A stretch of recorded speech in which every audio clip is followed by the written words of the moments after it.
Good afternoon, welcome to నమస్తే తెలంగాణ. నేను మీ రాణి ప్రత్యూష. ఇక అప్డేట్ చూస్తే ప్రభుత్వ తీరును నిరసిస్తూ ఖమ్మంలోని ఎన్ఎస్పి ప్రభుత్వ పాఠశాల విద్యార్థులు ఆందోళనకు దిగారు.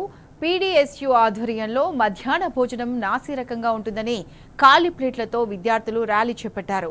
ఉడకని కూరలు తినడం వల్ల కడుపు నొప్పితో రోజు ఇబ్బందులు పడుతున్నామని ఆవేదన వ్యక్తం చేశారు. నాసిరకం భోజనం తిని విద్యార్థులు ఆసుపత్రుల పాలవుతున్నామని, ప్రభుత్వానికి చీమ కుట్టినట్లయినా లేదని విద్యార్థి సంఘం నేతలు మండిపడ్డారు.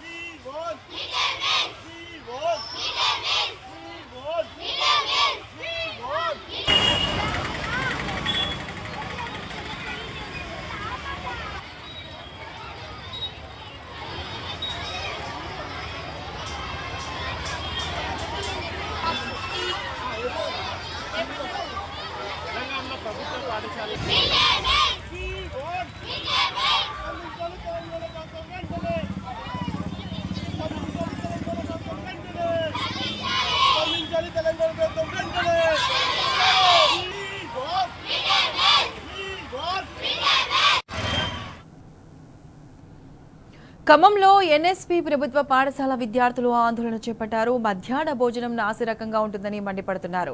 ఉడకని కూరలు తినడం వల్ల కడుపు నొప్పితో రోజు ఇబ్బందులు పడుతున్నామని ఆవేదన వ్యక్తం చేశారు. నాసిరకం భోజనం తిని వాంతులు అయ్యి అనారోగ్య సమస్యలు వస్తున్నాయని కన్నీళ్లు పెట్టుకుంటున్నారు.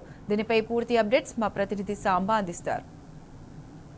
నాణ్యమైన భోజనం పెట్టాలని డిమాండ్ చేస్తూ ఖమ్మం జిల్లా కేంద్రంలో ఉన్నటువంటి ఎన్ఎస్పి క్యాంప్ ప్రభుత్వ పాఠశాల విద్యార్థులు ఆందోళనకు దిగారు. ఉడకని అన్నం పెడుతున్నారు, కడుపు నొప్పి భరించలేక ఇబ్బంది పడుతున్నామంటూ కళ్ళనీళ్లు పెట్టుకుంటున్నారు. తమకు పెట్టినటువంటి అన్నంలో సగభాగం మొత్తాన్ని కూడా ఇక్కడ పడేశారు. ఇవన్నీ కూడా ఉడకని కూరగాయలే. ఇంత లావు ములక్కాయ తీసుకొచ్చి ఉడకబెట్టి పెట్టారు.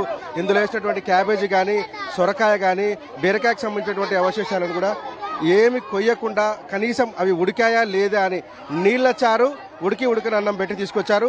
ఈ ప్లేట్లో ఉన్నటువంటి ఒకసారి అన్నాన్ని చూస్తే మనం అర్థం చేసుకోవచ్చు ప్రభుత్వం ఇస్తున్నటువంటి నాణ్యత ఏంటి అనేది మీకు అర్థమైపోతుంది. కూర క్వాలిటీ ఇది. పిల్లలు ఇక్కడ మనతో పాటు ఉన్నారు. కొంతమంది విద్యార్థి సంఘ నాయకులు కూడా పిల్లల ధర్నాకు మద్దతుగా నిలిచారు. ఎట్లా ఉందో అడుగుదాం.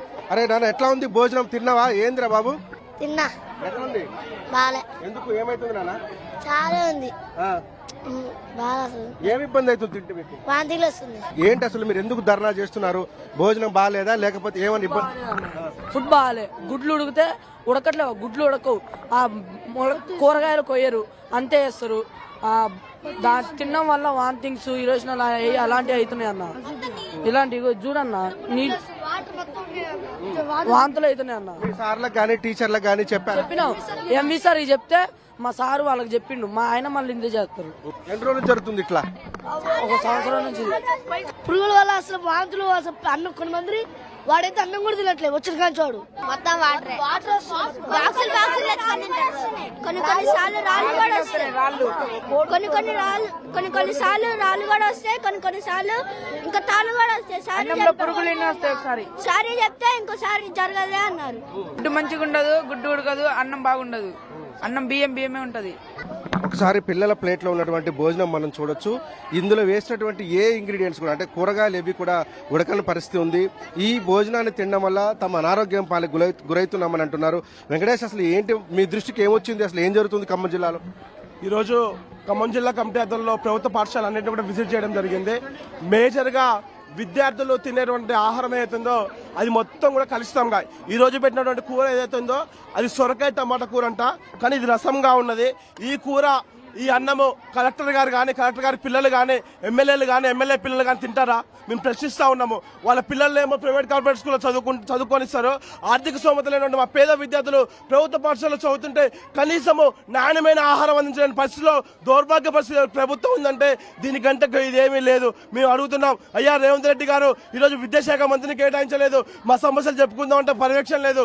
జిల్లా అధికారులు కావచ్చు, ఎవరైనా డిఓ గారు కావచ్చు, అధికారులు కావచ్చు, డీడీలు కావచ్చు, కనీసం వసతి గృహాలు కానీ ఇక్కడ పాఠశాలలు కానీ విజిట్ చేసి భోజనం బాగుందా లేదా అనేది విజిట్ చేసే పరిస్థితి ఈరోజు కనపడట్లేదు.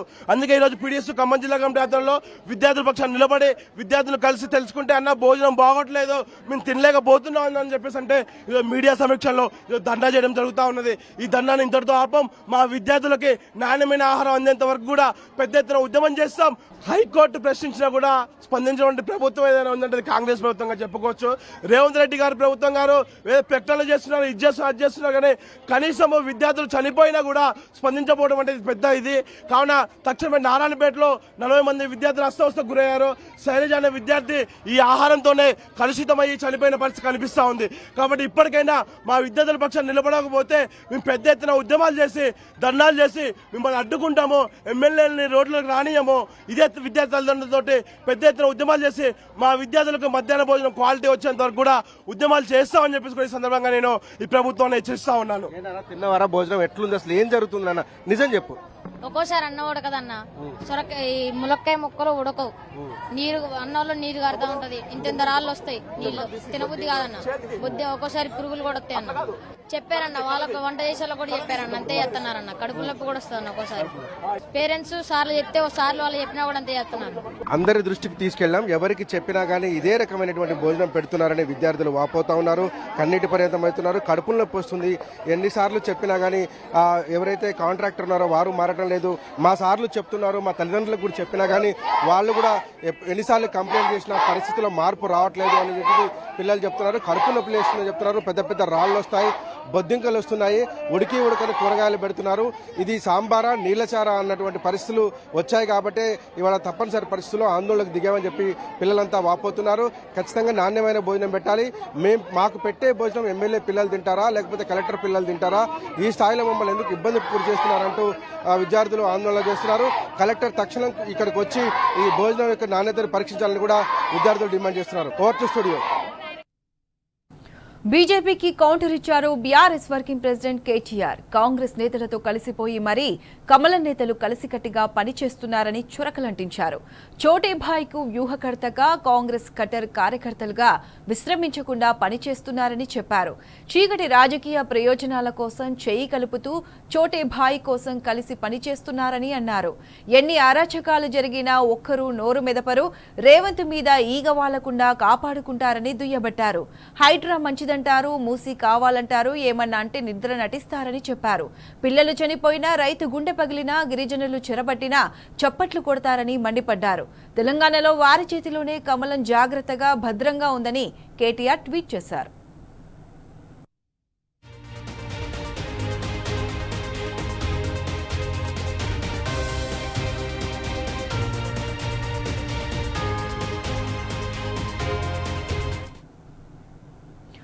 ఇథనాల్ కంపెనీతో తమ కుటుంబానికి సంబంధం లేదన్నారు మాజీ మంత్రి తలసాని శ్రీనివాస్ యాదవ్. ఇథనాల్ కంపెనీ వద్దంటున్నా ప్రజలకు ప్రభుత్వం సమాధానం చెప్పకుండా మాపై అసత్య ప్రచారం చేస్తుందని విమర్శించారు. కంపెనీకి తమ కుటుంబం సంబంధం ఉందని చెబితే కంపెనీ వారికే రాసిస్తానని తలసాని శ్రీనివాస్ యాదవ్ స్పష్టం చేశారు. మంత్రులు, కాంగ్రెస్ నేతలు బీఆర్ఎస్ పై బురద జల్లే ప్రయత్నం చేస్తున్నారని విమర్శించారు.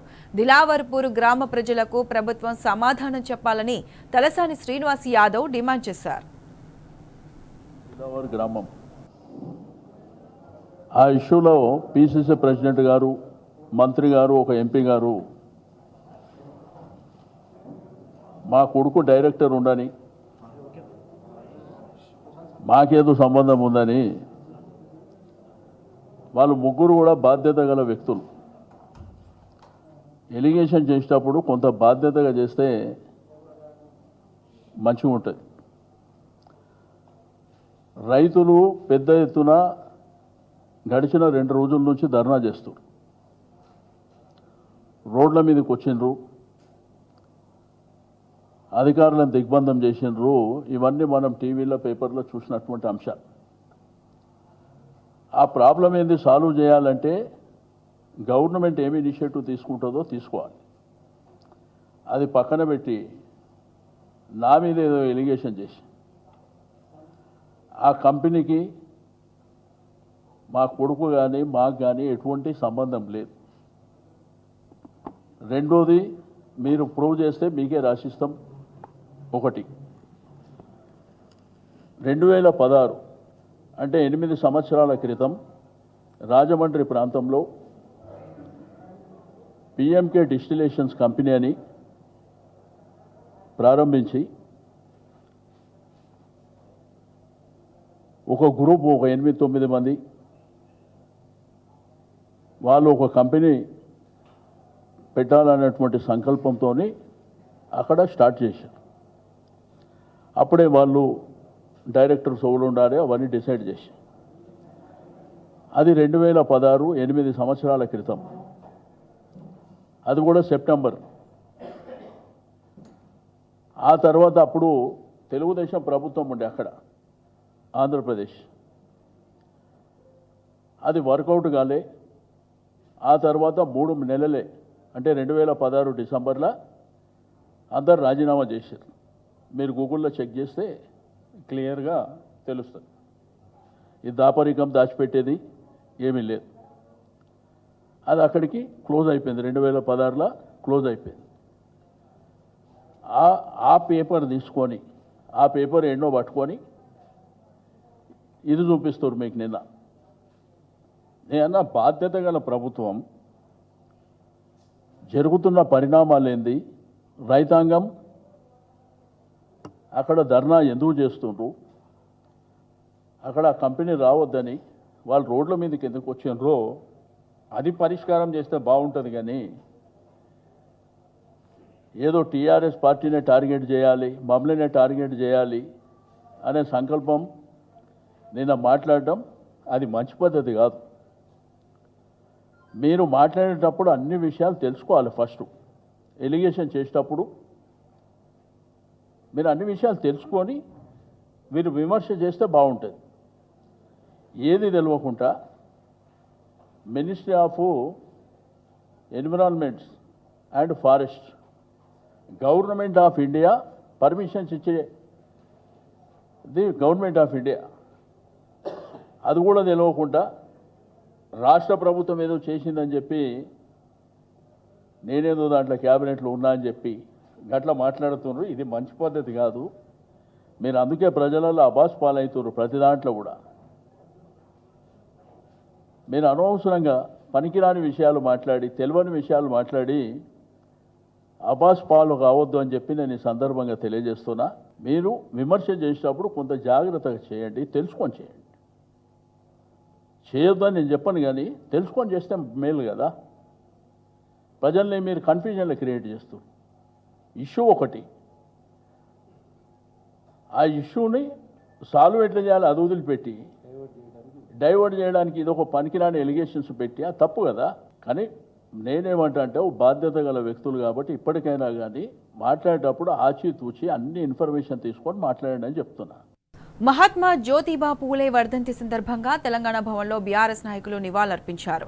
బీఆర్ఎస్ వర్కింగ్ ప్రెసిడెంట్ కేటీఆర్, మాజీ మంత్రి హరీష్ రావు జ్యోతిబా పూలే చిత్రపటానికి పుష్పాంజలి ఘటించి నివాళులర్పించారు. ఈ సందర్భంగా ఆయన సేవలను స్మరించుకున్నారు.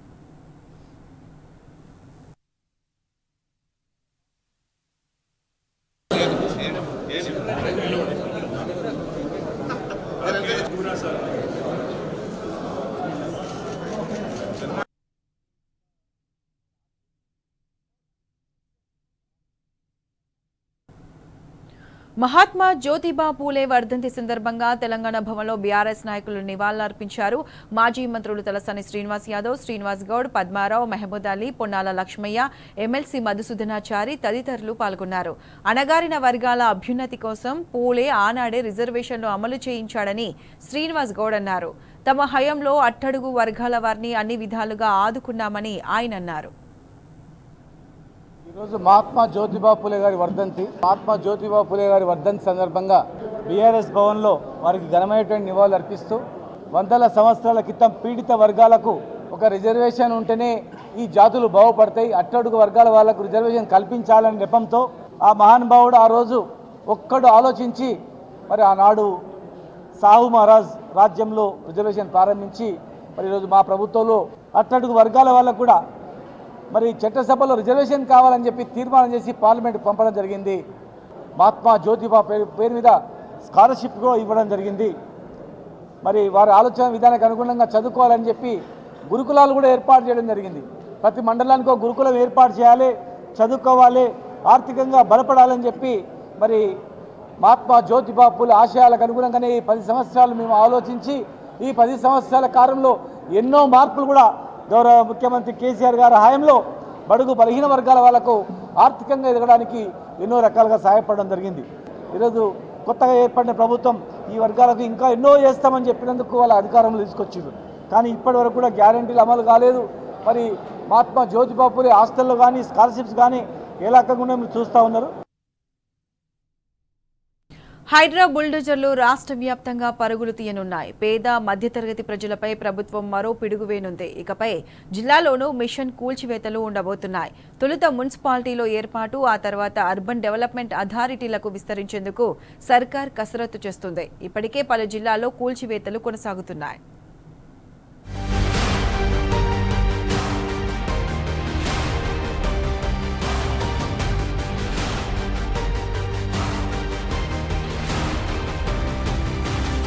హైదరాబాద్లోని పేద మధ్యతరగతి గుండెల్లో అలజడి రేపిన హైడ్రా ఇప్పుడు రాష్ట్రమంతటికి విస్తరించనుంది. అన్ని జిల్లాల్లో హైడ్రా వంటి వ్యవస్థల ఏర్పాటుకు ప్రభుత్వం సిద్ధమవుతున్నట్లు విశ్వసనీయ సమాచారం.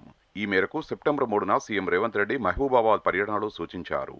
పలువురు మంత్రులు సైతం జిల్లాలకు హైడ్రాను విస్తరిస్తామని ప్రకటనలు చేస్తూ వచ్చారు. మరికొందరు ఎమ్మెల్యేలు, కాంగ్రెస్ నేతలు కూడా తమ ప్రాంతంలోనూ హైడ్రా తరహా వ్యవస్థ కావాలని ప్రభుత్వాన్ని కోరారు. ఈ నేపథ్యంలో హైడ్రా ఏర్పాటుతో తమకు కలిగిన ప్రయోజనాలను విశ్లేషించుకొని జిల్లాలకు విస్తరించేందుకు సిద్ధమైనట్లు తెలుస్తోంది.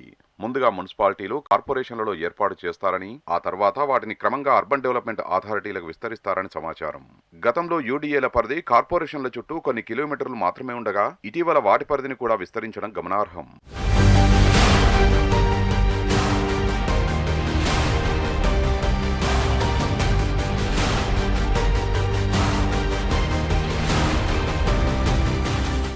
కాంగ్రెస్ పాలనలో నిర్మాణాల కూల్చివేతలు హైదరాబాద్కే పరిమితం కాలేదు. ఇప్పటికే అనేక జిల్లాల్లో కూల్చివేతలు జరుగుతున్నాయి. మహబూబ్ నగర్లోని ఆదర్శ నగర్లో అక్రమ నిర్మాణాలంటూ ఆగస్టు 28న అర్ధరాత్రి దివ్యాంగులకు చెందిన 75 ఇళ్లను నిలమట్టం చేశారు. 2007లో పట్టాలిచ్చిన కాంగ్రెస్ ప్రభుత్వమే ఇప్పుడు వాటిని అక్రమమంటే ఎలాగని మొత్తుకున్నా అధికారులు చెవికెక్కించుకోలేదు. అటు పెద్దపల్లి జిల్లా రామగుండం కార్పొరేషన్ పరిధిలో 3 ఫంక్షన్ హాళ్లకు నోటీసులిచ్చారు. బీఆర్ఎస్ నేతకు చెందిన సిరి ఫంక్షన్ హాల్ను ఈ నెల 5న కూల్చివేశారు. అటు మల్లప్రాణికుంట శివారులో అన్ని అనుమతులతో నిర్మించిన 16 ఇళ్లకు సైతం నోటీసులు జారీ చేశారు. గోదావరి ఖనిలో ఈ నెల 4న బీఆర్ఎస్ కార్యాలయాన్ని కూల్చివేశారు. మంచిర్యాల జిల్లా నస్పూర్లో టీబీజీకేఎస్ నేతకు చెందిన 5 అంతస్తుల భవనాన్ని నెలకూల్చారు. ఆదిలాబాద్ పట్టణంలోని ఖానాపూర్ చెరువు పరిసర ప్రాంతాల్లో పలు ఇండ్లు ఎఫ్టీఎల్లో ఉన్నాయంటూ కొలతలు తీస్తూ నెంబర్లు వేశారు. ఇంద్రవెల్లి మండల కేంద్రంలోని వ్యవసాయ మార్కెట్ యార్డుకు ఆనుకొని ఉన్న 2 ఇళ్లను కూల్చివేశారు. సూర్యాపేట జిల్లా కేంద్రంలోని సద్దుల చెరువు సర్వేను అధికారులు సెప్టెంబర్లో ప్రారంభించారు. ఇలా జిల్లాల్లోని అనేక చెరువుల్లో సర్వే చేస్తూ బఫర్ జోన్ల హద్దులు నిర్ణయిస్తున్నారు.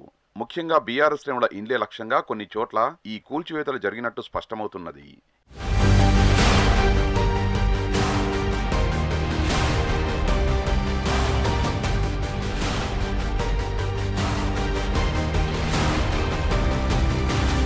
ఇప్పటికే హైదరాబాద్ పరిధిలో అనుమతుల ప్రక్రియను హైడ్రా పర్యవేక్షిస్తున్నది. చెరువులు, నాలాలపైన ఆధిపత్యం ప్రదర్శిస్తున్నది.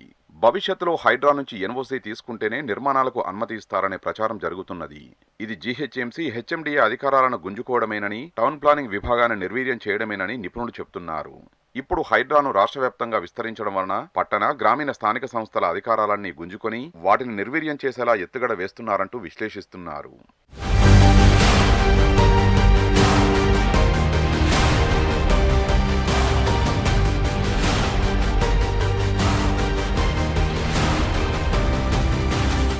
హైడ్రా ఏర్పాటును గొప్ప సంస్కరణగా ప్రజలకు చెప్పుకునేందుకు మొదట్లో Banjara hills, Jubilee hills, film Nagar వంటి ఖరీదైన ప్రాంతాల్లో మాత్రమే కూల్చివేతలు చేపట్టారనే విమర్శలున్నాయి.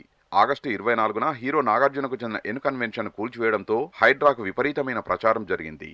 దీంతో బడా అక్రమార్కులపై సర్కారు ఉక్కుపాదం మోపుతుందని అందరూ భావించారు. కానీ అతి త్వరలోనే ఇదంతా భ్రమేనని తేలిపోయింది. ఇప్పుడు ఈ హైడ్రా ముంపు జిల్లాలకు ముంచుకొస్తున్నది. ఇకపై రాష్ట్ర వ్యాప్తంగా అన్ని జిల్లాల్లోనూ కూల్చివేతలు ఉంటాయని ప్రభుత్వ వర్గాలు చెప్తున్నాయి. దీంతో చెరువుల బఫర్ జోన్లోని పేదలు, మధ్యతరగతి కాలనీలే లక్ష్యంగా ఈ కూల్చివేతలు కొనసాగుతాయేమోనన్న ఆందోళన ప్రజల్లో వ్యక్తమవుతున్నది.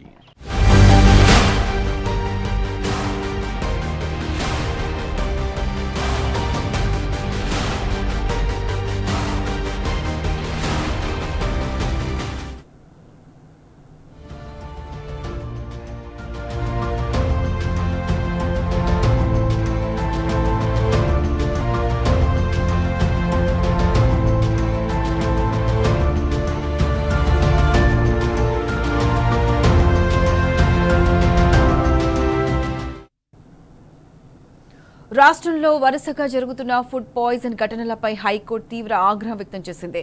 హాస్టల్ పిల్లల అస్వస్థతపై నిప్పులు చెరిగింది. విద్యార్థులతో చిలగాటమాడుతున్నారా, ప్రాణాలు పోతే గాని స్పందించారా అంటూ మండిపడింది. మాగనూరు ఘటనపై నివేదికకు వారం గడువు కోరడంపై ధర్మాసనం తీవ్రంగా కోపడింది. పాలకులు, అధికారులు నిర్లక్ష్యం తాండవిస్తున్నదని మండిపడింది. తదుపరి విచారణను డిసెంబర్ 2కు వాయిదా వేసింది హైకోర్టు.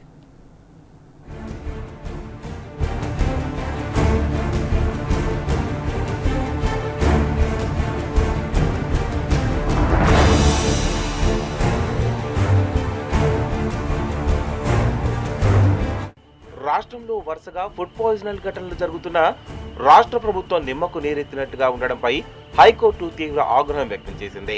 పాఠశాలలో మధ్యాహ్న భోజనం, ఐసీడీఎస్ పథకాల అమలుకు సంబంధించి జీవో 1 పై హెల్ప్ ది పీపుల్ హైదరాబాద్ సంస్థ హైకోర్టులో ప్రజాహిత వ్యాజ్యం దాఖలు చేసింది. దీనిపై బుధవారం ప్రధాన న్యాయమూర్తి justice Alok Aradhe, justice J శ్రీనివాస్తో కూడిన ధర్మాసనం మరోసారి విచారించింది. ఈ సందర్భంగా ప్రభుత్వం అధికారుల తీరుపై న్యాయస్థానం తీవ్రంగా కోపడింది. ప్రశ్నల వర్షం కురిపిస్తూ వాళ్లు చూపిస్తున్న నిర్లక్ష్యంపై మండిపడింది. ప్రభుత్వ విద్యా సంస్థల్లో మధ్యాహ్న భోజన పథకం అమలు తీరు అధ్వాన్నంగా ఉందని న్యాయస్థానం నిప్పులు చెరిగింది.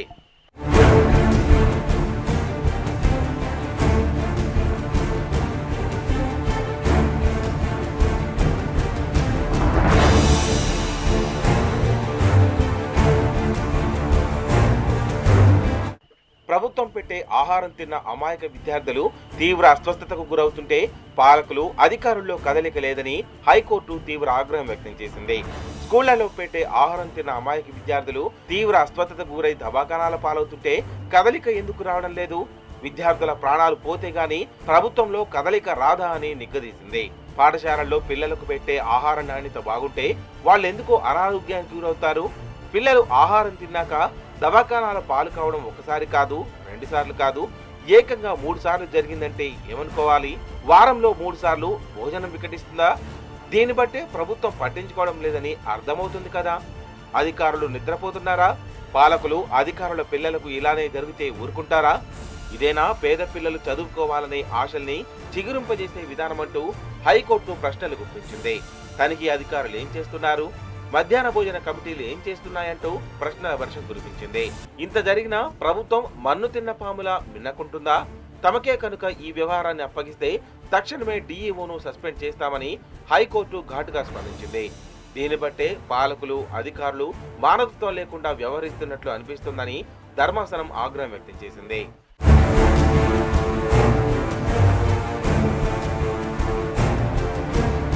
మాగనూరు ఘటనపై నివేదిక ఇచ్చేందుకు వారం గడువు కావాలని ఏసీపీ నాగార్జున కోరడంపై హైకోర్టు తీవ్ర ఆగ్రహం వ్యక్తం చేసింది. ఊరు ఎంత దూరంలో ఉంది? -30 డిగ్రీలు ఉండేంత దూరంలో ఏమైనా ఉందా? ఇంటర్నెట్, వైఫై వంటి వసతులు ఉన్న ప్రాంతమేనా? ఆఫీసర్ల దగ్గర సెల్ ఫోన్లు లేవా అంటూ ఆరా తీసింది. అత్యాధునిక సౌకర్యాలు ఉండి వివరాలు ఇవ్వడానికి వారం రోజులు కోరడాన్ని బట్టే ప్రభుత్వం ఎంత నిర్లిప్తంగా ఉందో స్పష్టమవుతుందని హైకోర్టు మండిపడింది. పేద ప్రజలు ప్రైవేట్ స్కూళ్లలో చదివించలేక సర్కారు బడులకు పంపితే పిల్లలకు ఇలాంటి కలుషిత ఆహారం పెడతారా అంటూ నిప్పులు జరిగింది. పాలకులు, అధికారుల పిల్లలకు ఇలా జరిగితే ఊరికే ఉంటారా అని నిలదీసింది. తాము గనక నాన్ బెయిలబుల్ వారెంట్ జారీ చేస్తే మధ్యాహ్నానికే అధికారులు విచారణకు హాజరు కావాల్సి ఉంటుందని ధర్మాసనం హెచ్చరించింది. అడ్వకేట్ జనరల్ విచారణకు హాజరై వివరణ ఇవ్వాల్సిందేనని తేల్చి చెప్పింది. 10 నిమిషాల గడువు ఇస్తున్నామని, ఈలోగా హాజరు కావాలని ప్రభుత్వ న్యాయవాదికి తేల్చి చెప్పింది. దీంతో పూర్తి వివరాలు నివేదించేందుకు వీలుగా విచారణను మధ్యాహ్నానికి వాయిదా వేయాలని ఏసీపీ కోరారు. భోజన విరామం తర్వాత ఏఐజీ ఖాన్ వాదనలు వినిపించారు.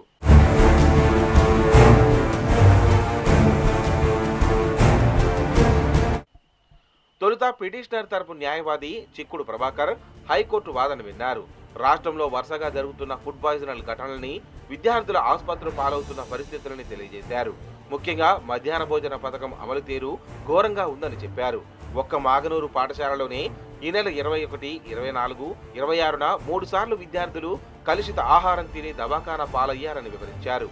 కాగా అన్ని పాఠశాలల్లో విద్యార్థులకు సంబంధించి తల్లి లేదా తండ్రి ఉండే గవర్నింగ్ బాడీ ఉండాలన్న ప్రభుత్వ ఉత్తర్వుల్లోని నిబంధన అమలు కావడం లేదని కోర్టుకు తెలిపారు. అధికారులు నిర్లక్ష్యంగా వ్యవహరిస్తున్నారని, పాలకులు పట్టించుకోవడం లేదని అన్నారు. దీనిపై ప్రభుత్వం తరపున అదనపు ఏసీ ఖాన్ స్పందించారు. విద్యార్థులు బయట తిండి తినడం వల్లే అస్వస్థతకు గురయ్యారని తెలిపారు.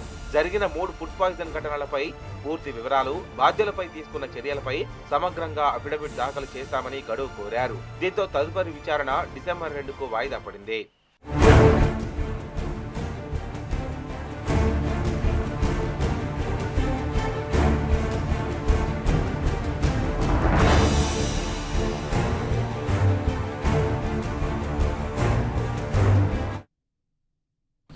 ఏడాది అవుతున్నా నియోజకవర్గంలో ఏం చేయలేకపోయామని ఎమ్మెల్యేలు రగిలిపోతున్నారా? సమస్యలు చెప్పుకుందామంటే ముఖ్యమంత్రి రేవంత్ రెడ్డి సమయం ఇవ్వడం లేదా? మంత్రులను కలిసినా ప్రయోజనం లేదా? ఎమ్మెల్యేలకు ప్రతిరోజు కలిసేందుకు సమయం ఇస్తామన్న ముఖ్యమంత్రి ఇప్పుడు ఇవ్వకపోవడంలో ఆంతర్యమేంటి? Let's watch this story.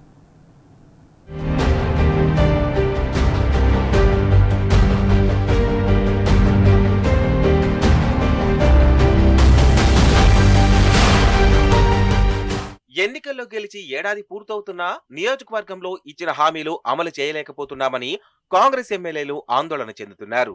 నియోజకవర్గంలో చేసే పనుల విషయంలో ముఖ్యమంత్రికి చెప్పుకుందామంటే సమయం ఇవ్వడం లేదంటూ ఎమ్మెల్యేలు అసంతృప్తితో రగిలిపోతున్నారు.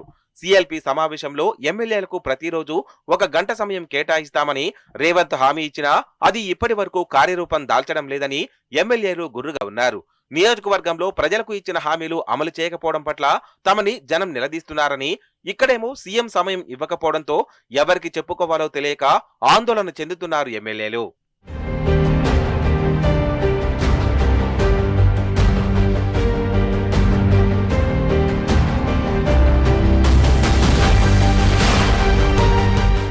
నియోజకవర్గ సమస్యల విషయంలో జిల్లా మంత్రులకు ఇన్ఛార్జి మంత్రుల దృష్టికి తీసుకెళ్లినా ప్రయోజనం లేదన్న అసంతృప్తితో ఉన్నారు ఎమ్మెల్యేలు. ముఖ్యమంత్రి సలహాదారు వేం నరేందర్ రెడ్డిని కలిసినా ఉపయోగం లేదంటున్నారు ఎమ్మెల్యేలు. సీఎం రేవంత్ రెడ్డి అపాయింట్మెంట్ కోరితే కలుద్దామంటున్నారు తప్ప తమకు టైం ఇవ్వడం లేదని ఎమ్మెల్యేలు వాపోతున్నారు. నియోజకవర్గ సమస్యలతో పాటు కార్యకర్తల అవసరాల విషయంలో మంత్రులను, ఇతర నేతలను కలిసినా న్యాయం జరగడం లేదని వాపోతున్నారు. రేవంత్ రెడ్డి తమకే టైం ఇవ్వడం లేదని, తమకే ఇలా ఉంటే మిగిలిన కార్యకర్తల పరిస్థితి ఏంటని ఎమ్మెల్యేలు ప్రశ్నిస్తున్నారు. ఒకవైపు నియోజకవర్గ సమస్యలు పరిష్కరించకపోగా మరోవైపు సొంత పనుల విషయంలో అధికార పార్టీలో ఉండి పనులు కావడం లేదంటే ఎవరూ నమ్మడం లేదని ఎమ్మెల్యేలు వాపోతున్నారు.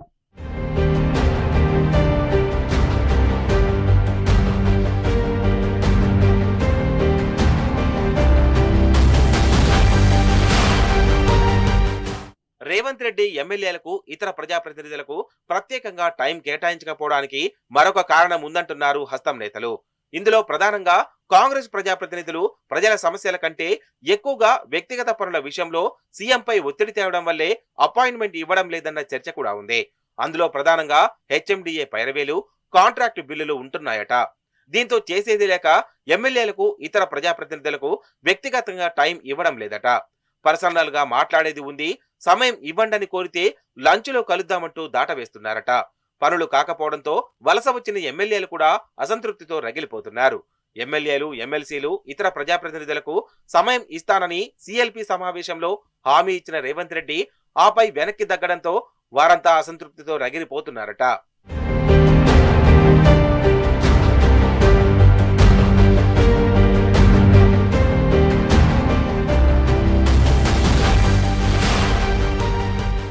ఇప్పటికైనా ముఖ్యమంత్రి రేవంత్ రెడ్డి ఎమ్మెల్యేలకు, ఇతర ప్రజాప్రతినిధులకు ప్రతిరోజు ఒక సమయం కేటాయిస్తే అటు పార్టీకి, ఇటు తమకు సమస్యల పరిష్కారానికి ఉపయోగం ఉంటుందంటున్నారు హస్తం నేతలు. అధికారంలోకి వచ్చామన్న పేరు తప్ప పార్టీ నాయకులకు, ఎమ్మెల్యేలకు ఎలాంటి ప్రయోజనం చేకూరడం లేదంటున్నారు. ఇప్పటికైనా ముఖ్యమంత్రి రేవంత్ రెడ్డి తీరు మార్చుకొని పార్టీ నేతలకు, ప్రజాప్రతినిధులకు సమయం కేటాయిస్తారేమో చూడాలి.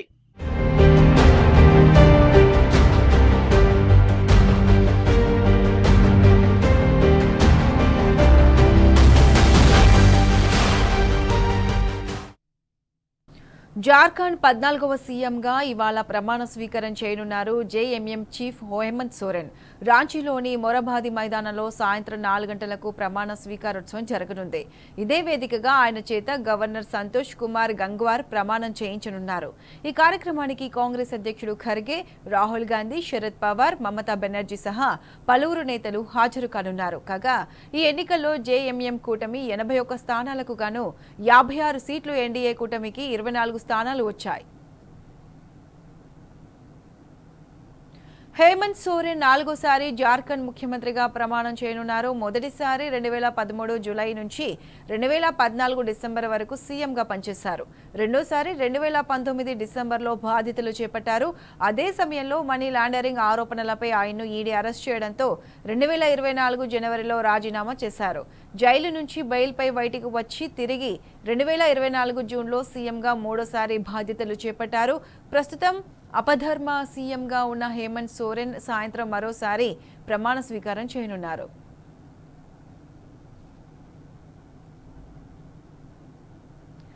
కాంగ్రెస్ సీనియర్ నేత ప్రియాంక గాంధీ వయనాడు ఎంపీగా ప్రమాణ స్వీకారం చేశారు. ఉదయం సభ ప్రారంభం కాగానే ఆమెతో ప్రమాణం చేయించారు స్పీకర్ ఓం బిర్లా. ఈ కార్యక్రమానికి ప్రియాంక కుమారుడు, కుమార్తె హాజరయ్యారు. ఆమె ప్రమాణ స్వీకారంతో పార్లమెంట్లో ముగ్గురు గాంధీలు ఎంపీలుగా దర్శనం ఇచ్చినట్లయింది. సోనియా రాజ్యసభలో ఎంపీగా ఉండగా రాహుల్, ప్రియాంకలు లోక్సభలో కూర్చున్నారు. కాగా వయనాడ్ లోక్సభ ఉప ఎన్నికల్లో ప్రియాంక గాంధీ రికార్డు మెజారిటీతో గెలుపొందారు. अक्षुण्ण रखूंगी तथा जिस पद को मैं ग्रहण करने वाली हूं उसके कर्तव्यों का श्रद्धापूर्वक निर्वहन करूंगी. जय हिंद.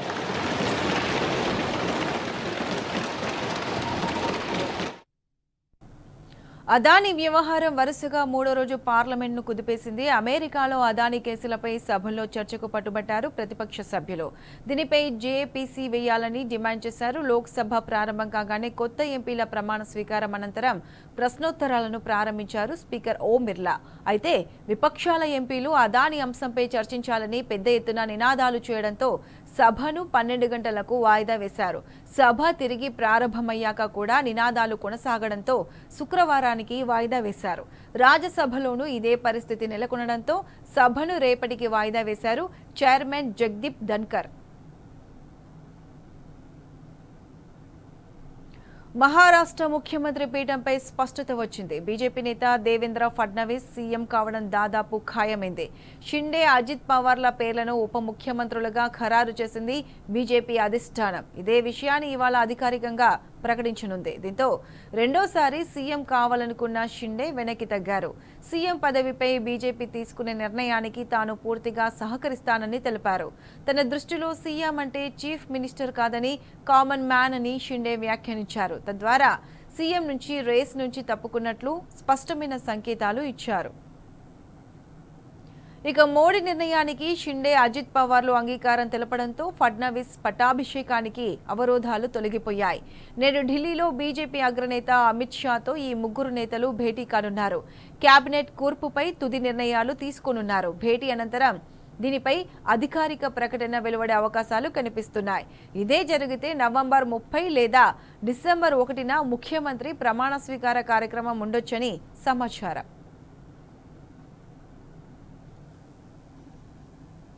ఇవి bulletin updates. Keep watching tea news.